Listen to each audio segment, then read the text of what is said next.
Ang mga nasunod mo ba ay inano mo na, pinagpaalam mo na? Sa jowa ko siya. Eme lang. So my babies, for today's video, nandito pa din tayo ngayon sa Derm Essential Aesthetic and Skincare Clinic. So, nahirapan ako igalaw yung kamay ko, yung braso ko. Since nagpapamesa live pa tayo or Barbie arms. Kasi kung nakikita nyo naman, ang laki na ng braso ko. Sa legit naman talaga. So, ayan. Naglagay lang tayo ng anesthesia for 30 minutes and then mag-start na tayong magpa-mesolive po mamaya. So, ayun. Abangan! Pahingi ako ng bago, headband. Higa po ba? Yes. Higa po ba? Okay. Ready ka na ba? 60%? Maraming chicken skin, ha? Kasi, hindi papawax ko. Huwag mo na ipawax yan, diode na lang. Magkakaroon ng chicken skin talaga sa waxing. Concern mo? Ito? Opo. Ito? Dito ang bawas niya sa baba. Huwag mo takutin. Mami, nasasakit din sa may sa tiyan o sa may braso? Parehas. Kailan ka ginawan sa tiyan? Wala po. Dito tayo.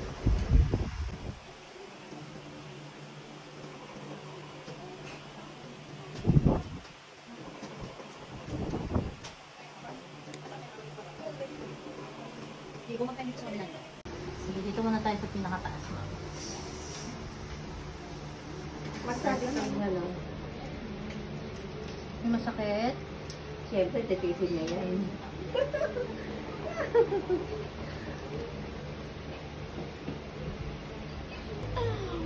Naiiyak na po siya.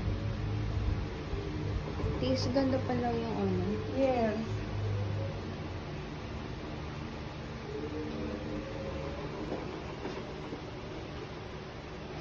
Dami pa.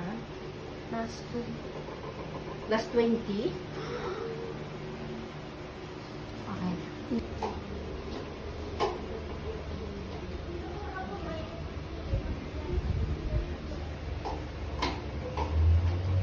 May nararamdaman ka na sakit? O masakit yung gamot? Pag napasok na po. Oo. Taray. Wala lang. Is ganda. Masakit ba yan? Hindi naman. Parang machine para mahagod natin ma'am yung muscle. Tsaka yung mainit lang. Meron siya tinaservice. Pagtulungan niyo na si Ma'am Reka. Para Pati yung kili-kili niyan hindi natin paalis na hindi naayos. may ganun yung always. Nagigil sa'yo ma'am eh.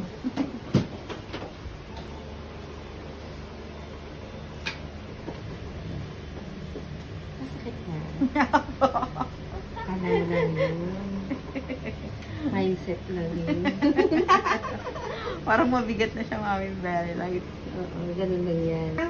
Ano yung ulit pagkatapos? Ano yung ginawa?